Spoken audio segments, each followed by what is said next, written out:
Comme beaucoup de vallées de montagne, la vallée de l'Arve est exposée à la pollution de l'air. Cette pollution a un impact sur la santé, notamment celle des populations fragiles. Face à ce constat, les pouvoirs publics ont souhaité réagir pour améliorer la qualité de l'air en élaborant un plan de protection de l'atmosphère sur 41 communes.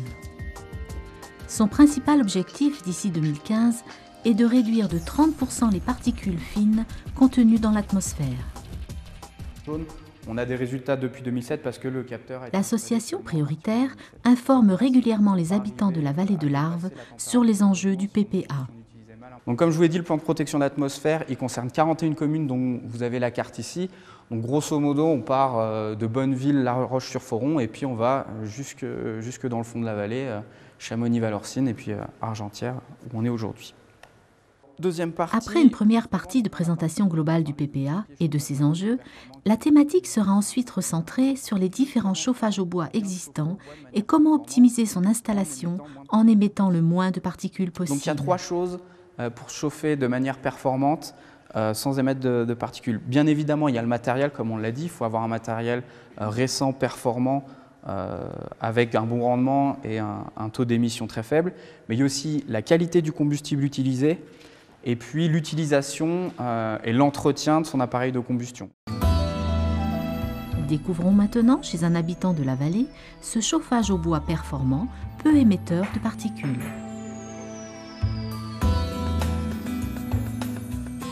Avant, vous étiez déjà équipé d'un poêle avant de faire l'agrandissement. Vous aviez un ancien poêle, mais qui n'était pas un poêle de masse. Et donc, le fait d'avoir vu fonctionner chez des amis un poêle déjà performant, ça vous a donné envie, avec l'opportunité de rénover l'habitation, de passer sur un système plus performant. Et avec on voulait quand même garder le système à bois. Oui, parce que vous avez la matière première gratuite. On a ici un poêle de masse en pierre olaire. C'est une pierre naturelle qui vient de Finlande, qui a des propriétés thermiques très particulières. Et le principe d'un tel poêle est d'accumuler de la chaleur dans une masse importante de pierre, de façon à pouvoir se permettre de faire un feu à haute température pour avoir une combustion très performante, très propre. Et on accumule cette chaleur dans la pierre qui va ensuite restituer cette chaleur de manière douce et diffuse dans le temps. Ce modèle ici pèse près de 2 tonnes, 1 tonne 900, uniquement de pierre, donc de matériaux qu'il va accumuler. On est capable de chauffer une maison entière avec ce type de poêle. On va diffuser la chaleur de manière très progressive dans le temps, après un feu de 2 à 3 heures. On surveille la combustion. Donc à partir du moment où le feu est éteint vers 22h30, on va le rallumer le lendemain qu'à partir de 19h. Donc il n'y a pas de feu dans la cheminée toute la journée.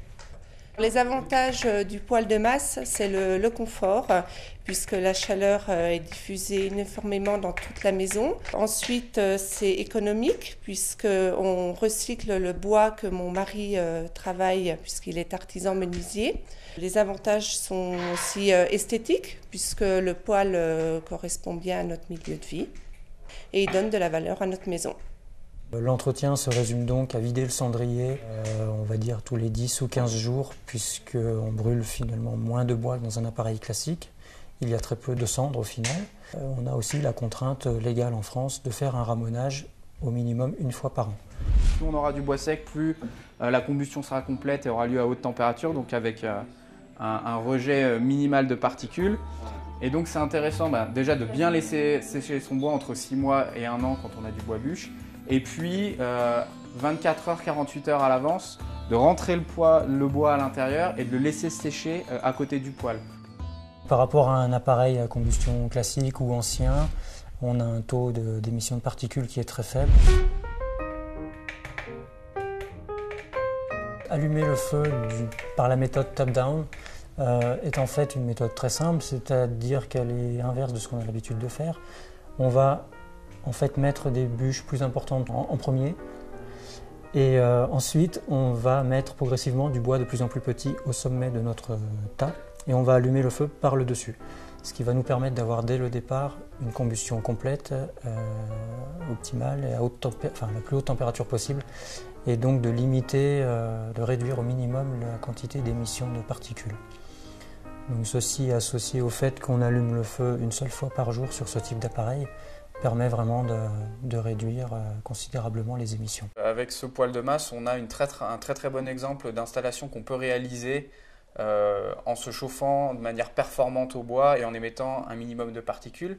Mais on n'est pas obligé d'installer un poêle de masse pour chauffer de manière performante au bois. Il existe aussi beaucoup d'autres appareils avec d'autres types de combustibles, notamment les poêles à granulés ou les chaudières à plaquettes. Maintenant, le poêle de masse, il ne s'adapte pas forcément à tout type d'habitation, notamment parce qu'on a une forte inertie, donc pour les bâtiments à très basse consommation, ce n'est pas forcément l'installation la plus judicieuse.